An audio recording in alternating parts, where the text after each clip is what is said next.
حکومت نے اپنے ارادے کو واضح کر دیا ہے، وہ شریف فیملی کو کسی صورت فی الحال سانس نہیں لینے دے گی۔ اب بتایا جا رہا ہے کہ حدیبیہ پیپر ملز کیس دوبارہ سے تحقیقات کے لیے سامنے لایا جائے گا۔ یاد رہے کہ 2017 میں 3 رکنی سپریم کورٹ کے بینچ نے نیب کی یہ اپیل فارغ کر دی تھی کہ یہ کیس انویسٹیگیشن کے لیے دوبارہ سے کھولا جائے اور ہماری اپیل منظور کی جائے۔ لاہور ہائی کورٹ کے ریفری جج کی اس ججمنٹ کے خلاف جو انہوں نے 2014 میں دی اور اس ریفرنس کو کواش کر دیا، یعنی اس کو ختم کر دیا کہ اس وقت کی ججمنٹ کو اس وقت بھی مقتدر حلقوں نے قبول نہیں کیا تھا، اور اب چونکہ جسٹس قاضی فائز عیسیٰ کے اوپر دوبارہ سے حملے ہو رہے ہیں تو ایک یہ زاویہ ذہن میں رکھیے گا کہ ان کی اور ان کے بینچ کی دی ہوئی ججمنٹ جو ہے اس کو دوبارہ سے ری اوپن کر کے بتایا یہ جانا ہے کہ ان کا لنک ہے بڑا گہرا شہباز شریف کی اور نواز شریف کی فیملی کے ساتھ، اور اس وجہ سے ماضی میں بھی وہ ان کے خلاف فیصلے کرتے رہے۔ تو یہ آپ ذہن میں رکھیے گا، لیکن یہی صرف اس کا مقصد نہیں ہے، 2-3 مقاصد اور بھی ہیں، لیکن نون لیگ کی طرف سے رد عمل آیا وہ بھی آپ کے سامنے ہے۔ انہوں نے کہا جی کہ یہ کیس جو ہے سپریم کورٹ فارغ کر چکی ہے، آپ ڈرامے بند کریں اور اس کیس کے اندر جان نہیں ہے۔ یہ بھی یاد رہے کہ جنرل پرویز مشرف کے دور میں بننے والا یہ تحقیقاتی ریفرنس جب شروع ہوا تو اس کی بنیاد بنی اسحاق ڈار کی وہ مبینہ کنفیشنل سٹیٹمنٹ، جس کے اندر انہوں نے اپنے دستخط کے ساتھ دستاویزات کے مطابق یہ مانا کہ شریف فیملی اس وقت ایک خاص رقم کی لانڈرنگ میں انہوں نے ایک نظام بنایا تھا، لانڈرنگ میں وہ ملوث تھی، اور نواز شریف کے کہنے پر اسحاق ڈار نے بینامی اکاؤنٹس کے اندر پیسے جو ہے وہ ٹرانسفر کرنے کا بندوبست کیا، اور اس سٹیٹمنٹ کے مطابق یہ بھی کہا گیا کہ چونکہ ان پیسوں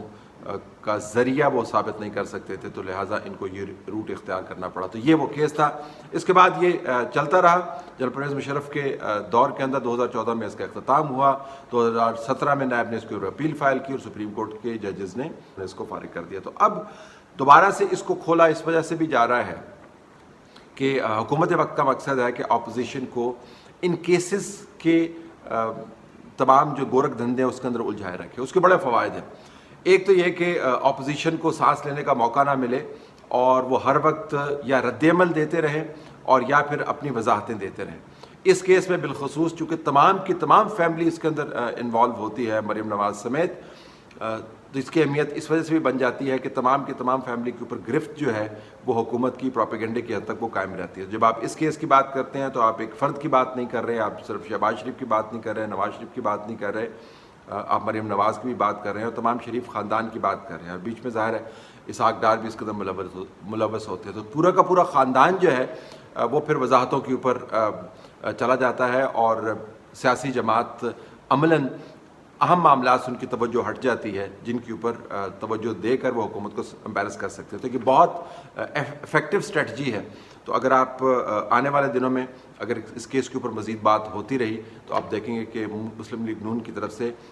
جواب در جواب کا سلسلہ جاری ہوگا، اور پھر بہت ساری اسپیس جو اہم ایشوز کشمیر ہے، افغانستان ہے، کرونا ہے، اکانومی ہے،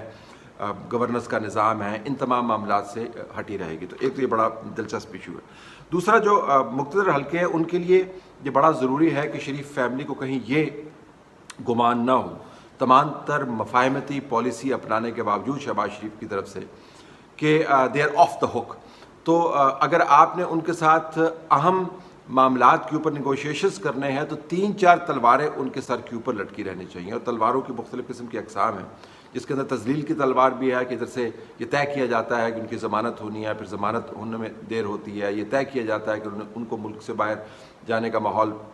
موافق فراہم کیا جائے گا، پھر وہ ملک سے باہر نہیں جا سکتے، یہ طے کیا جاتا ہے کہ کیسز کے اندر آپ کو نرمی نظر آئے گی، لیکن ایک کیس کے اندر اگر آپ کو ظاہراً نرمی نظر آتی ہے تو دوسرے کیس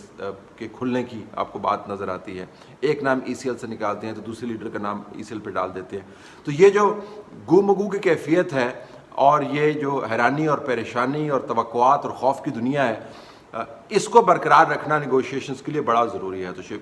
شریف فیملی کے ساتھ اگر آپ نے نیگوشیٹ کرنا ہے, اب شریف فیملی کس طرح ریئیکٹ کرتی ہے ان نیگوشیٹنگ ٹیکٹکس کو, یہ ایک علیحدہ موضوع ہے, لیکن یہ ذہن میں رکھیے گا کہ یہ تمام معاملات ویسے ہی نہیں ہو رہے, باقاعدہ ایک اسٹریٹجی کے تحت ہو رہے ہیں. تو ایک طرف سے ڈنڈا ان کے سر کے اوپر لٹکایا جاتا ہے, دوسری طرف سے ان کو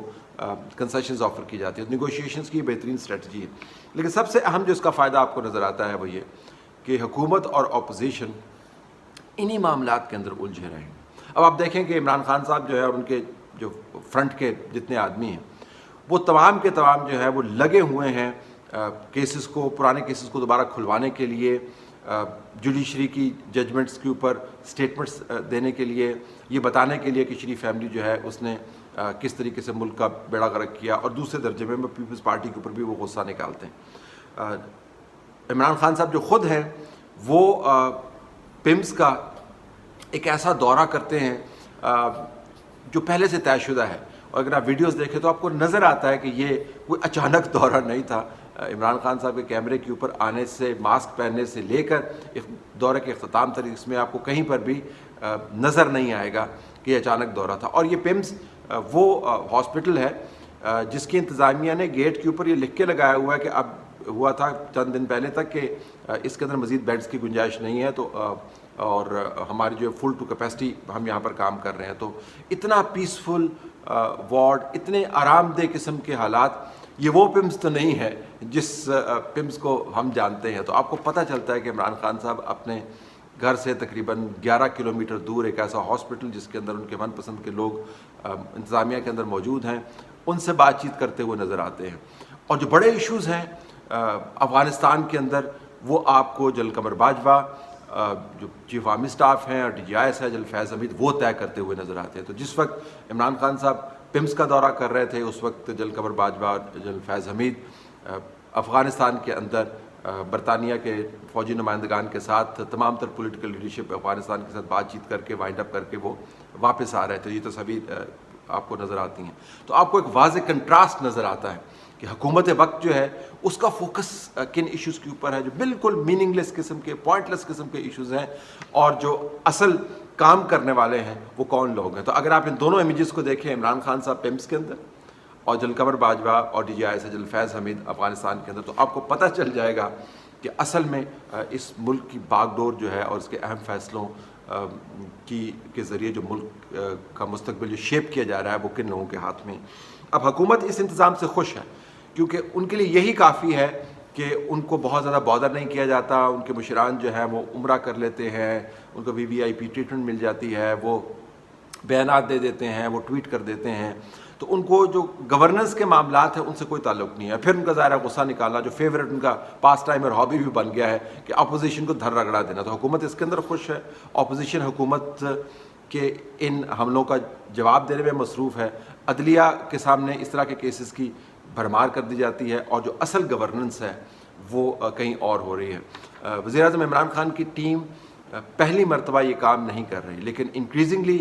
ان کاموں کے جو نتائج ہیں وہ ملک کے لیے بھیانک نکل رہے ہیں. اس ملک کے اندر کوئی سبسٹینٹیو ریفارم جو ہے, اہم ترین ریفارم جو ہے, وہ کوڑا کرکٹ اٹھانے سے لے کر آبادی کے پھیلاؤ تک جو ہزاروں مسائل ہیں اس کے اوپر کہیں آپ کو ڈیبیٹ ہوتی نظر نہیں آئی. اب جل پرویز مشرف کے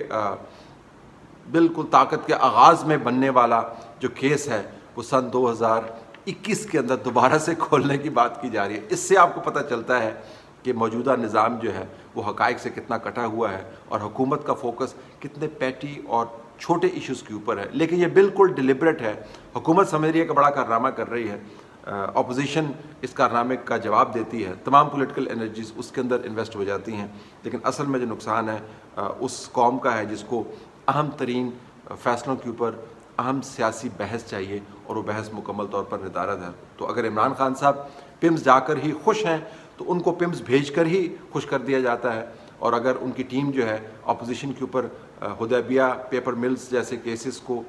استعمال کرتے ہوئے حملے کرنے میں خوش ہے تو ان کو خوشی کے مواقع فراہم کر دیے جاتے ہیں. لیکن خوشی کے مواقع گورننس نہیں ہے. گورننس اور اہم ترین فیصلے جو ہیں وہ کہیں اور طے ہو رہے ہیں, اور یہ حدیبیہ پیپر ملز جیسے کیسز کا سب سے اہم سائیڈ ایفیکٹ ہے کہ لوگ کسی اور طرف دیکھ رہے ہیں, فیصلے کسی اور طرف ہو رہے ہیں.